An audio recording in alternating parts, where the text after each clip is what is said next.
WBOC's Chopper 16 and Skycam 16 give us amazing views from above Delmarva. There's so much to see. Well, have you ever wondered what there is to see off the coast of Delmarva? You know, underwater. Well, one man doesn't have to wonder. He's seen it, he's caught it, and he's written a book about it. I'd like to introduce you to Richard Martin. He is the author of Free Dive Spearfishing at the National Harbor of Refuge, Lewis, Delaware. I've got a copy of the book right here. Richard, welcome to the show. Thank you very much. Wow, 60 plus years. Started in 1957. Yeah. Oh, what drew you to that is a lot. You've been underwater a lot. A lot, thousands of hours. Yeah. So what drew you to it?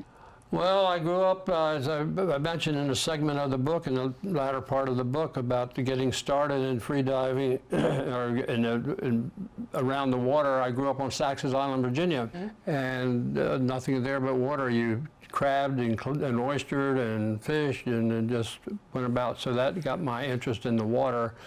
Eventually, as an adult, I moved to Florida for a short period of time, a year and a half. But I started diving in Florida, poked my head under the water and said, "This is great." This is great. And started doing that. So what is free dive spearfishing? Well, you know, scuba diving is with a tank on your back and a regulator from the tank to your mouth, and you breathe the air out of the tank. But anyway, when the air is gone, you're done for the day unless you put on a second tank, and that creates other problems. Free diving, you can dive all day long. But you're laying on the surface of the water with mast fins and snorkel and your equipment, and you just you go down under the water, take a breath. You go under the water, stay as long as you can with your breath holding. If the water's cold, you can't stay as long as it's warm. It's got to do with your comfort level. Sure. If you're comfortable, you'll stay much longer than you will otherwise. Now, you've brought some things that you have collected over the years, and you have this giant bell here. Where did you find that? Well, that was on the outside of the National Harbor of Refuge breakwater, which in Lewis is referred to as the outer wall. And I spotted a wreck. And I looked over to the side and I found a little rim of that bell just protruding above the sand, perhaps a half an inch. And it was glistening. And I said, "What's that?" So I swam over and pushed the sand away, and I said, "Damn, it's a bell." I'm free diving, so you have a neoprene wetsuit on, and you have a weight belt to compensate for the buoyancy of the wetsuit. Right. But I couldn't carry the bell, so I swam to the surface. I stacked some rocks up on top of the other rocks to note where I was. And I got in my boat and went back to my house and got my scuba diving gear.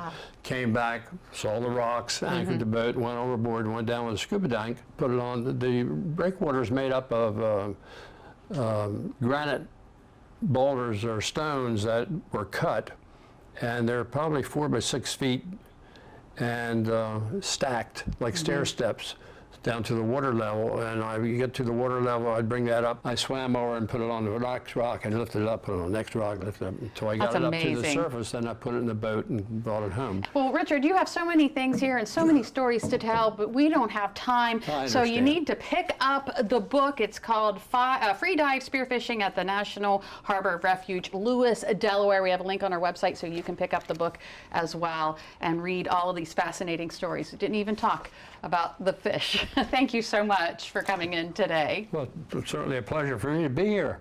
All right.